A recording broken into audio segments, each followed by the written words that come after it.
Welcome, Sober on Purpose family. I have the great joy of introducing Larry Bilotta. He works with theories around chaos kids, abandonment, marriage. I'm going to let him tell the story of his own experience with marriage, and we're going to deep dive into what happens around that midlife crisis. So, So, Larry, welcome. so Tanya, thank you. So people ask me, are you a psychologist? And what they're doing is they're asking, how could you know anything about people? And so I went to the school of a hard marriage. And the school of the hard marriage is my wife Marsha and I were married 40 years ago, and we both were raised by parents who stayed married and miserable.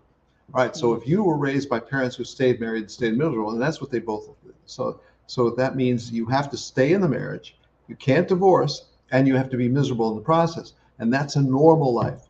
Okay, so they both had that, right? Right. The other thing that tipped me off, I later found out and then later realized, is my parents had no interest in talking to her parents, and her parents had no interest in talking to my parents. So, Wow. and we never thought that that was strange at all. We just thought, okay, that's fine, but it wasn't fine at all. It was a really bad sign. Mm-hmm. And the reason is because she was raised with anger, and my Mm-hmm. parents were raising me with shutdown. So she would get angry, and I would shut down. So that's what we did. We did what we were programmed to do. And so Right. that's so I've been doing this interviews with people for about 15 years. And as I do the interview with people, I ask them about the chaos scale, which is 10 to 0. Okay, so if you get the scale works like this: 10, 9, 8. That's called the purpose neighborhood, the place where you grow up with purpose. And that's Mm-hmm. because mom and dad are teaching you and they're talking to you and they're giving you purpose. Now, what decides whether you're a 10, a 9, or an 8 is the relationship with your parents. So if your Mm-hmm. parents were really happy and really in love, that's a 10. If your Okay. parents really struggled and really had differences of various levels, that's a 9. If your parents were really not getting along, really couldn't see eye to eye, that's an 8. But they raised you in purpose. Okay, so that's Mm-hmm. 10, 9, and 8. Then 7, 6, 5, that's the twilight zone. And that's the twilight zone because that's when they don't raise you at all. They really let you raise yourself. And Uh-huh. so when you raise yourself, you really got to figure out life. Like, well, that doesn't work like that. Oh, maybe it does. Maybe it works like that. So you don't know. So you learn that through the twilight zone. In the twilight zone, you're really teaching yourself how to live. You're giving yourself values. So then 5 down to 0 that's the chaos world, and that's where there's abandonment, abuse, and neglect.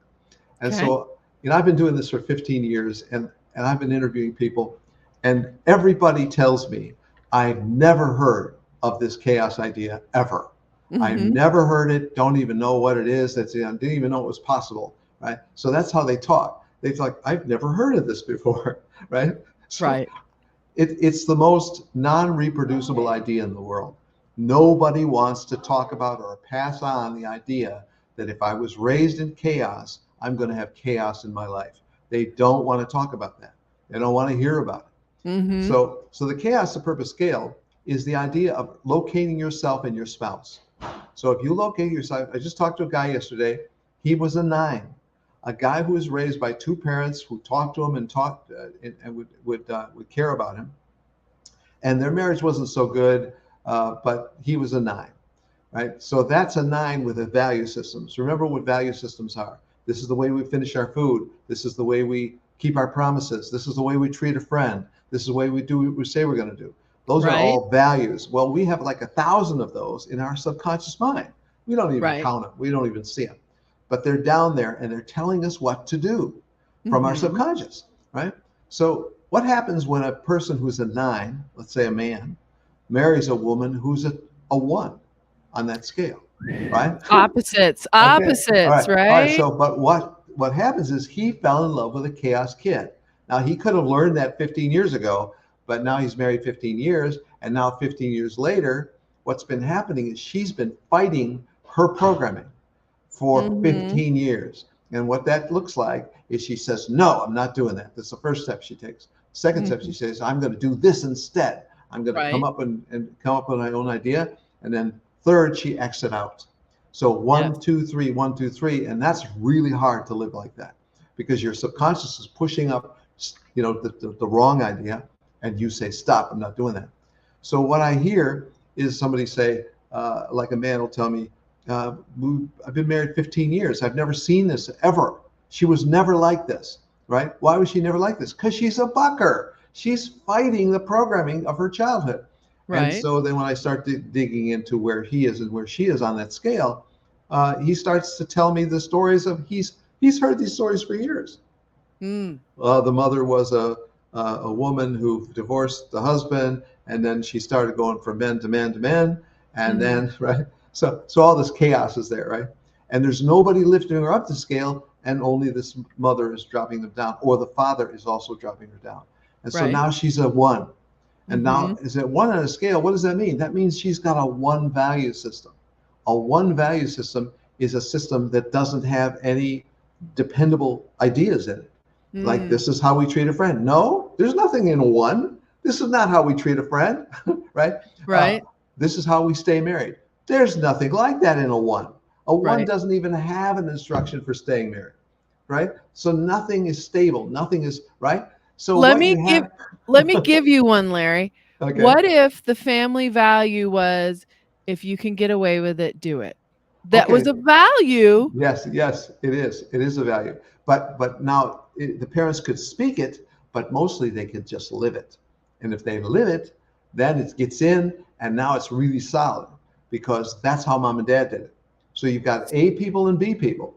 So where do A you put that people. on the scale?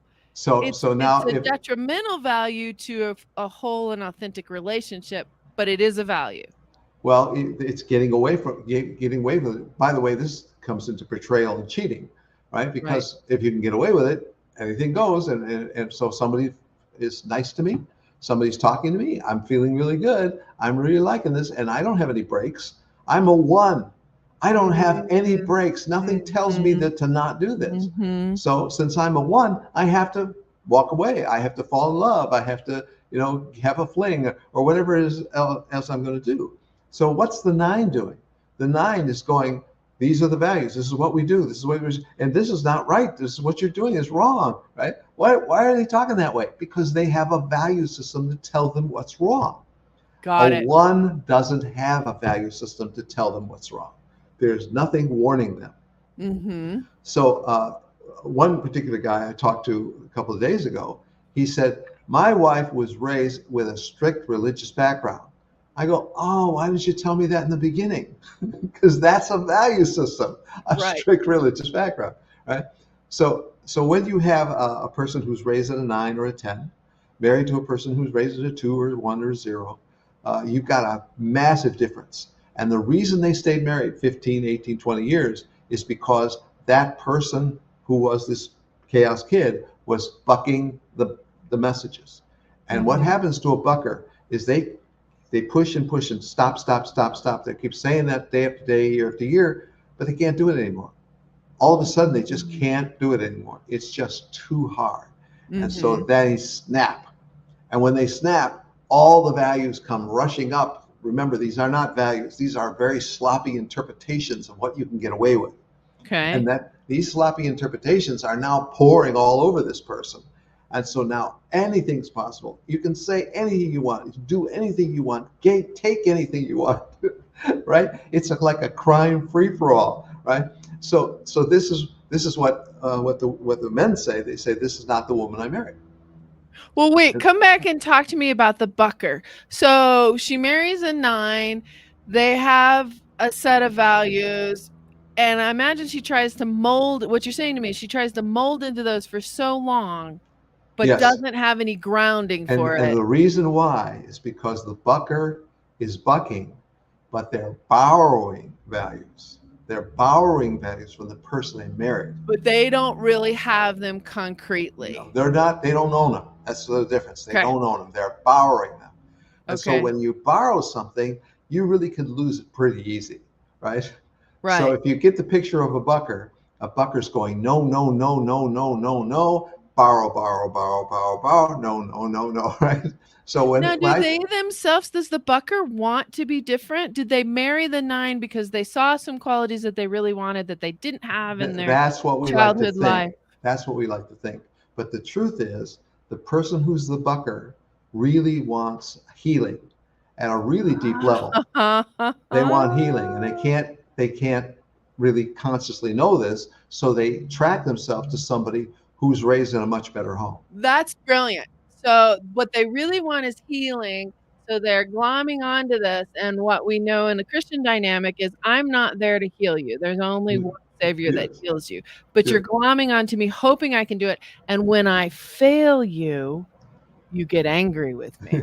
That's right. Yes, because now we got a codependent relationship, don't we? That's what codependency Absolutely. is, right? Uh-huh. Because I depend on you to give me what I need, and when you don't give it to me, I punish you. That's why it goes from special love to special hate, and the switch is real fast. I love special hate. I have special hate for you because for the last 20 years, you have not been giving me what I need, which I Yeah, don't know what I need because I have no structure for that's it. right. Yeah, I don't have any structure for it. So what we Awesome. like to do is we like to pray for miracles, Mm. especially in the Christian world. We like to pray for miracles, but miracles are not something you could package up and get because you asked for it. Why Everybody who not? everybody who asks for a miracle, everybody who asks for a miracle doesn't get a miracle. No. Well, why? Well, there's all kinds of things that are happening in the soul and in the heart of the person that says, I'm kind of selling out to this darker idea. I really don't want that good thing. I really want this bad thing. And I'm Mm. kind of torn, so I'm tossed between. Well, that tossing back and forth is going to cost you because you can't settle Mm. on something like the what Christianity is. Christianity is a fabulous value system. I mean, Christianity has changed the world.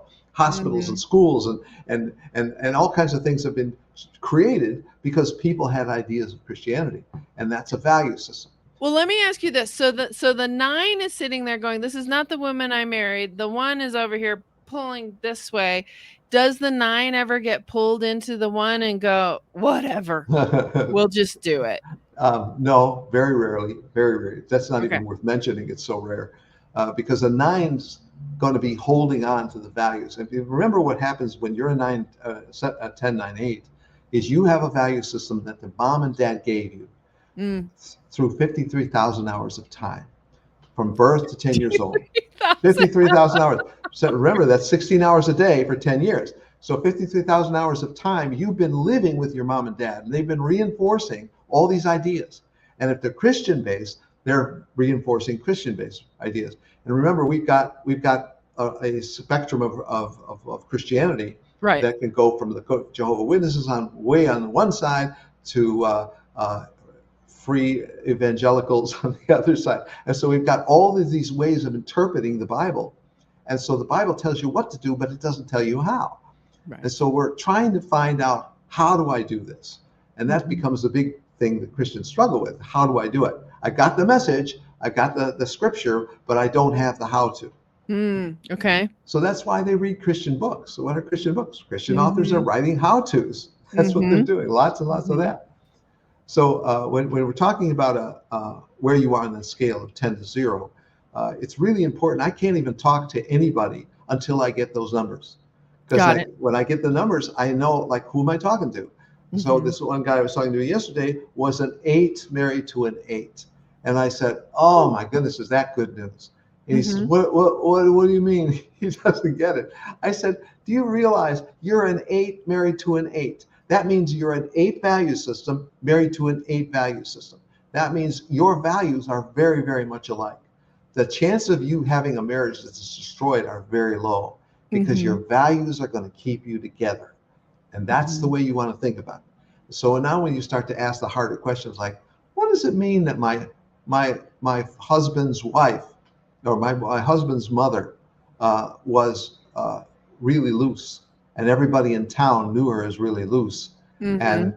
her first husband left her because of that, and Mhm. then she had boyfriends, and then Mhm. she was the kids were raised by grandma Mhm. or by the sister, right? Mhm. So all those kinds of stories. There's abandonment. I physically abandoned, emotionally abandoned, and Mhm. abandonment is really bad because when you have abandonment, you have, if I'm going to abandon you before you abandon me. That's what happens when you Mhm. have abandonment. And so when Mhm. that abandonment is there, that's an instruction that tells you you got to get out now while the getting's good. In So abuse, if you here's an interesting complex. If you are a 8 or a 9 and you are attracted to the one whose mother basically ran around town and physically abandoned her and all those things, what are you trying to do? Why are you attracted to somebody whose values are so different than yours? So this has to do with why we come here. Why do we come here? We come here because we're trying to heal something in Okay. ourselves, right? And so if we're trying to come here and heal something in ourselves, we have to find out what it is. Because what is our Mhm. mission? Our mission is Mhm. to come here, discover what it is, and then heal it. So how do Mhm. we find out what it is? Well, we have to look at our mirror. And when you look at your mirror, you can start to learn what might be there. And so, what is a mirror? A mirror is a person who reflects something back to you. And so, why Mhm. does a person reflect something back to you? Because they're giving off an energy. They're giving off a mood, an attitude, a sensitivity, a feeling, an energy, a frequency, a vibration. They're giving all that off. That's like 7 energies going out of you. And because those are going out, it hits people and then they send it back. So if you have a problem with anger, they send back something that resembles anger or hurt or fear. If they cruelty, if you have a struggle with cruelty and you don't actually know you have cruelty, Right. somebody's going to be very cruel to you because Mhm. that's the mirror mirroring back. And sometimes it's really not obvious. So a book I really like is called Radical Forgiveness. And Mhm. Radical Forgiveness is a really good book because it really helps you learn these kinds of ideas that we're Right. here and we come here as souls and we come into bodies and we, what he calls it, incarnate as bodies. And what we don't know as kids, we have no memory of where we came from. We have Mhm. no memory of what we are. And so we have to learn what we are. And that's through the whole process of enlightenment. And so the Radical Forgiveness book is really a great book because it's really talking about what are we really coming to learn. Mm. Well, lots of people come to try and learn things, but they don't learn them soon enough, and so they Mhm. could be 80 years old and be as angry and mean and selfish as ever because they don't learn, right? Mhm. So some people, they come and then they arrive and they go, "What's it all for?" That kind of thing. Yeah. What's it all about, Alfie?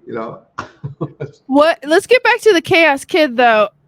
So, how does the one who recognizes they grew up, because there are people who can look at you and say, I grew up without really any parenting. It was very neglectful and I had to reparent myself. Okay, but that's a person who's got enough awareness, enough alert mind about them that they know that they can do something and they can redirect what they think and what they believe. If we think about the 3 energies, it's what you think, what you imagine, and what you believe. And what you think, imagine, and believe are energy. And when you Mhm. think, imagine, and believe, you're sending out these kinds of energies that you're going out into the world and you're trying to like, I didn't get the instruction. I didn't get the right stuff. So I'm kind of a bucker because I'm Mhm. determined to go a different direction. That's one of the things that happens to Christians like all the time because Yes. Christians are always taking some form of bucking. Right. I'm not going to do this, what they gave me. I'm going to do this thing that I learned, right? And Mhm. that's a really another form of bucking. But what you don't want to end up in is a willpower battle between your subconscious mind and your will. That's not a place you're going to win. Okay, tell us what that looks like. Okay, so what happens with buckers is they're very determined to stop the programming they were given. They're Right. against the programming, against it. And so Mhm. they're constantly in a contest of wills. The subconscious program from mom and dad can come up, and the person's willpower says no. And that's Mhm. the contest. That's why buckers wear out. They wear out because they're in this contest of up and down and pushing against. So I like to talk about the idea of against energy, because when you're Okay. living in against energy, you're in the thick of the debate between the programs you were given and your willpower. So when you finally realize, what are you really trying to get to? You're trying to get to love. That's where you're trying to get to. Okay. And you don't know where love is because you haven't seen it. You didn't experience it. You don't Mhm. have it. So if you're really determined and you really want to get free, you got to start to bring all kinds of inputs into you that can start to feel like love. Whatever starts to feel like love, whatever starts to support me, whatever starts to feel good to me. You want to start to feel better about your childhood. Well, you just got to remake your childhood by remaking in your imagination that somebody loved you, that Yeah. somebody cared about you. And Yeah. you literally have to take the historical parents, move them aside, and you have to put in the new dad, the new mom, and you Mhm. start to have great experiences with them that makes you feel loved. Because then you have to start saying, well, I could have a life like this. Because what the mind starts doing is the mind starts to be confused between the historical parent life you had and the new life that you're making. Okay, so I have a question. Okay. Love in our language, we have one word for I Yes. love pizza, I Yes. love my dad, I love my That's husband. We right. don't have the eros, agape, storage, Yes. phileo, love. So when and this happens for a lot of women who are married to folks with addictions is they start to eat to Mhm. fill that hole. So, yes, it has a serotonin reuptake. How do you differentiate between love and I just feel better? Okay, so let's go from a Christian perspective. So what Jesus did is Jesus comes and he shows love. And remember, at that time, he could not really teach, so he had to Mhm. give parables, right? Mhm. So he couldn't come out and say things like, "Okay, I'm the Son of God. Here's how you live a life," right? He couldn't Mhm. do that. So he had to give these parables. And so when he's giving all these parables, what are people learning? They're learning some way to interpret the idea of a parable, right? Mhm. So, Mhm. prodigal son. What's prodigal son? Yeah. Prodigal son is okay. Here's a guy says, "I'm really selfish. Give me my money," right? Right. So And then I he wish you were leaves, dead, right? And I which is wish you what he's did, saying to the father. right? Yeah. And then he runs away and then fails miserably, right? Yes. And then so what prodigal son does is he comes back, and what the portrait is in the analogy in the story he's teaching through a parable is he's teaching that the father welcomes the kid who was completely lost, and Mhm. that's because this is all based on forgiveness. Mhm. Everything's forgiven. There is Mhm. no there is no like what the ego tells us, that you're wrong and you need to be punished, right? It's a forgiveness place, and you have Mhm. to know that this is forgiveness. That's what Jesus was talking about, is forgiveness. And so if you don't learn to forgive, that's why I'm talking about radical forgiveness. If you don't learn to forgive, you can't get forgiveness, not only for yourself, but you can't get it from other people around you. But when Right. you start to get forgiveness, when you start to feel the feeling of forgiveness, you start feeling loved. And when you start feeling loved, now you're feeling good enough to start to ask better questions. And you've hit my favorite parable because it's not the prodigal who is so confusing, and it's not the father who's so confusing, it's the righteous older brother. The Yes, righteous older that's right. brother says, "Hey, hey, hey, you owe me because Yes, I did what you told me to do, yes. and you not even so much as killed a goat for me and my friends." So where do you put him on the scale? So why is even that brother there, right? I think that brother is there for everybody else here, everybody who's living here, all right? Right. Because what is the person supposed to do? I'm the prodigal son. I'm the one who comes back and needs forgiveness. I'm the one who comes back and gets the forgiveness, right? Well, what's everybody else who doesn't get the story? Well, they're the brother. Yeah. Everybody else is the brother. And since Right. they're all the brother, what are they doing? They're complaining and they're moaning. I didn't get what I wanted. I'm a victim, right? Mhm. So that's a great illustration of a victim. And when you've Mhm. got the victim belief system, boy, you're going to really slow down because you're not going to grow. When you feel like a victim, you can't change, you can't grow, you can't see, you're not able to do anything that really requires growth. And so, why are we in these troubled families that we're in? We're in these troubled families because we're supposed to learn something through real emotional experience. That's why they're here. And so that's what that the Radical Forgiveness book is doing. It's teaching us that every bad thing is a good thing. Every bad Yes. thing is a good thing. It's happening for me, not Yes, to it's me. How do you so in my world, people are often using because they can't deal with the emotions. They're using whatever they're using, phones, pornography, Yes, substance yes. abuse, because they can't deal with the emotions. So if you come from a family that's in that 1 through 5 scale who didn't teach you how to deal with emotions and you marry a 9, what do you do? Well, you can't go to your 9 for an answer because a 9 is not trained to help a chaos kid. Okay. Because a chaos kid is an exotic animal. It needs special temperature, special light, special food, right? As a They chaos don't kid, seem exotic. They seem more prevalent than the 8s, 9s, and 10s. right? Well, because everybody's got a bunch of things to fix here, right? But if you're a 9 or a 10, you really can't help that person because they won't listen to you because they're Right. really set against you and they're really like, you're not going to give me a solution. I'm going to get it somewhere else. And so they got to go find somewhere else, kind of like the brother had to go find something else, right? Right. Because the brother couldn't accept the forgiveness the prodigal son had and could accept and live in, but the brother can't. And that's what happens to us. We're all the brother. We're Right. all like, how am I seeing myself as the brother? I don't want to be the brother. Mhm. Mhm. Well, I want to be the prodigal son. I don't want to be the brother.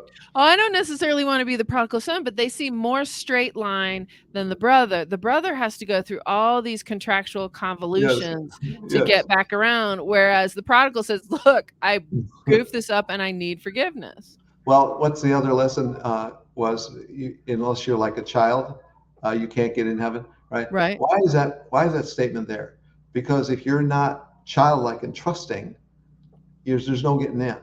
So the Mhm. more you think you're smart, the more you think you know, the more you think you're entitled to something, the more you think you're a victim, all these defenses we create, the more you have that, the less you can get in, because the less childlike you are. You're not childlike, you're adult-like. Mhm. Mhm. So when you find yourself in a troubled family with a troubled character, what's that troubled character here for? It's here to teach you something you need to learn and you can't learn any other way. And so unless you want to sit and accept, that's a huge thing. Acceptance is a big Bible idea. Acceptance is a way to literally take in what seems to be bad. And Mhm.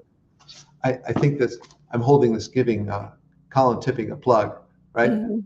Radical forgiveness, right? This is the book Mhm. I'm talking about. This is a really good way for especially a Christian belief system person to even see what radical forgiveness means and what it means around it.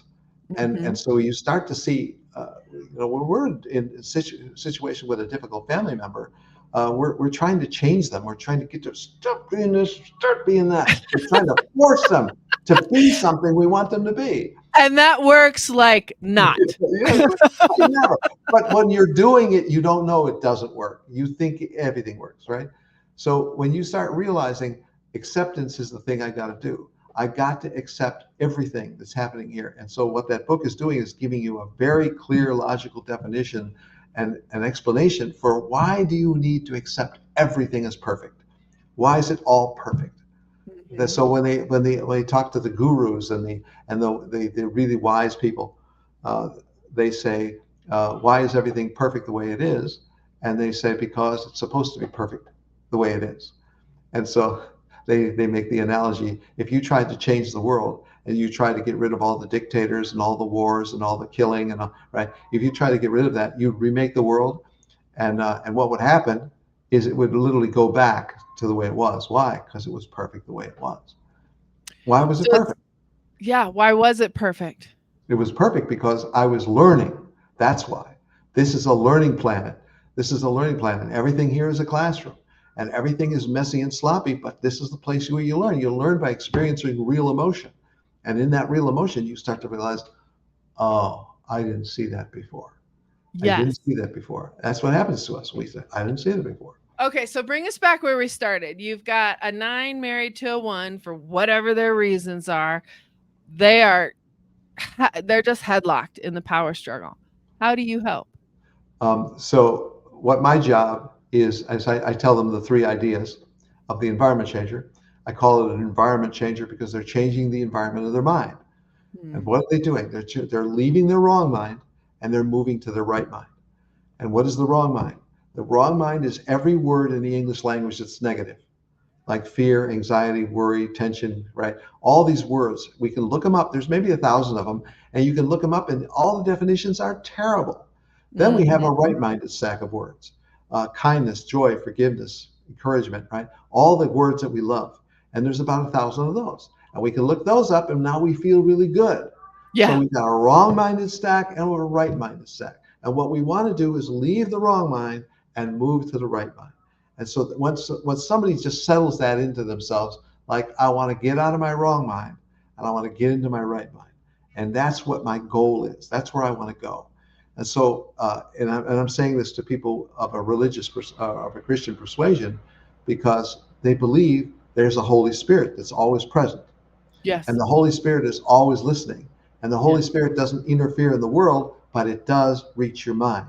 And so when Mm-hmm. you start to say, I want to leave the wrong mind, I want to go to the right mind, and now I can go to the right mind because I'm going to get help, because you're Yes. choosing to move to the right mind. That's where I want So to go, but I don't know how. I don't know think how. on what is good and noble and true. That's right. And then you start building the fruits of the spirit, all the kindness, patience, goodness, Yeah, gratefulness, all but you've those got to parts. call for help. You've got to ask for help. I'm in the wrong mind. I know I'm in the wrong mind. Right. Obviously, things are not going the way I need them to. Like, why are these people all here? The other thing about radical forgiveness is he tells a lot of stories of people living with really difficult people, Yeah. and how the situation changed when the radical forgiveness took place. And we need that. We need that kind of hopeful story to say, oh man, if they can do it, I can do it. I love the story. Well, that's what the Bible is. It's a bunch of storytelling, That's right. right? It's telling you how to live. So, because I'm more on the lines of the righteous older brother, so you've got the 9 in there with the values, and you're saying you need a right mind and not a wrong mind too. How do you keep them from turning around and going, see, I told you, you're in the wrong place? But you can't tell anybody what's wrong with them ever. You can never judge anybody ever. Now, when you listen to your ego, you're not going to do anything but judge. That's all you're going to do. But if you start realizing, I really need to get out of my wrong mind. This is not a place I want to be. I want to be in the right mind, but I don't know how. And I need you, Spirit, to give me the how to. Bring Mm-hmm. me the way to get to my right mind. And so now when you're doing that, you might be a 9. You Mm-hmm. might be the person with all the values and all the here's how you do it. You might know that inside and out, but it doesn't matter because you're busy judging and condemning and fearing and anxiety and worry and tension, right? And you're Quit struggling around it. it, right? Because Quit talking to me. no, everybody's got this though. Everybody's Right. got it, right? So we're all struggling with the same thing. We all got the same issues. So we have to know that wherever I am, if I'm a 9, if I'm a 1, it doesn't matter where I am. I have to say I'm in my wrong mind and I don't like it, and I want to be in my right mind, but I don't know how. When you do that and you do it every day, it's like, okay, I don't know, I'm in my wrong mind. Sorry, I don't know what to do. I'm waiting for Mm-hmm. you to come up with something, right? So you watch a video or you do something that gives you one idea, and that one idea makes you go, oh, wait a minute. Oh, I saw something that I didn't see before. Right? That's the thing that changes us. One Right. idea. And you never know where the idea is going to come from. You have no idea where it is. You know, So the, Larry, how do you work with people? I mean, how could they get a hold of you? What work do you provide? so I have a course called The Environment Changer. And The Environment Changer is at youcansavethis.marriage.com. Mm-hmm. You Can Save This Marriage is going to give you an explanation of that. And then LarryBilotta.com is another place where these programs are. So what people do when they find this is they plan a call with me. And the reason I talk to people, and remember that the whole world's not knocking on my door, right? Why is the whole world not knocking on my door? Because everybody's in all these dark energies, and they Yes. don't want to see what I've got to say. So when they finally start getting enough pain, enough heartache, enough loss, they're ready to talk to me. And that's when Mm-hmm. I really am looking for talking to somebody who's ready. Mm-hmm. When the student's ready, the teacher appears, right? Well, that's really a true thing. The student's got to be ready. And what makes them ready? Pain and suffering and hardship. Right. That's a Right. great thing, Right. Right. because Because we're learning. We're learning. We don't, just like putting your hand on a stove. We don't want to do that again. So how do we get out? that's right. You know, as long as we're still alive, as long as we're still above ground, we can still learn. So now you said you've been married for 40 years, Yes, but 27 of those were that was my discovery process. 27 years. So 27 years, it was a marriage made in hell, and it was a marriage made in hell because we had opposite values, and she was very strong, and I was very pushovery, and I didn't Mhm. have any beliefs, and I didn't know why I believed anything. I didn't know anything, so I had to learn it from her, and she had values, oddly enough. So she had Mhm. values, but because what she did is she was actually bucking her parents' values. And so she Got it. knew what was wrong and she talked to me about it and told me what it was. So she was a judge. She was like being married to a judge. So Yes. you're doing this wrong and you're doing this wrong and you need to stop, right? I know that So well. so you can relate to this. So by being married to her, I had to take a big course. And that course was 27 years. It took 27 years for me to go through that course. And there was no course on paper. I had to make the course, right? Right. So now what I have is I have a course that's 7 modules long, and that 7 module course is teaching these ideas of how Great. do you get out of your wrong mind, how do you get into your right mind. And so a lot of people who struggle with alcohol and drugs and all these devices, they've never heard this stuff before in a Mhm. packaged up way that Mhm. actually complements Christianity and supports this as a right-minded thing. And so that's what they're really looking for. They're looking for getting into a right-minded thing. So what I've done is I put together a community of right-minded women who talk to Mhm. each other and Mhm. right-minded men who talk to each other. And so Mhm. they're very supportive because they really, they've got the dark stuff going on, but Mhm. they're really pursuing the right mind. And that's really what everybody's trying to do when they're in these really tough family situations. They're very hard, very messy, very impossible looking, Mhm. but And there's healing in there. and you're still married? So my wife died in 2019. I'm And sorry. so after that 40 years, that was a major little learning experience for me. Sure, sure. And I think her mission was done. I think what happened. So her She mission taught was you all done. you needed to know at that point? And then she said, "That's it for me. There This is you go. exhausting." Well, Larry, I really appreciate you. I really appreciate the work you've brought to this. We will put all the links down below, but give us the name of the course again and where we can find it. So you can save this marriage.com, Mhm. and the course is the environment changer. And so that course is not for everybody, but if it is for you, your intuition, your spirit will tell you, and that's Awesome. how you'll know. All right. Thanks, Larry. Okay, thanks, Donna. All right.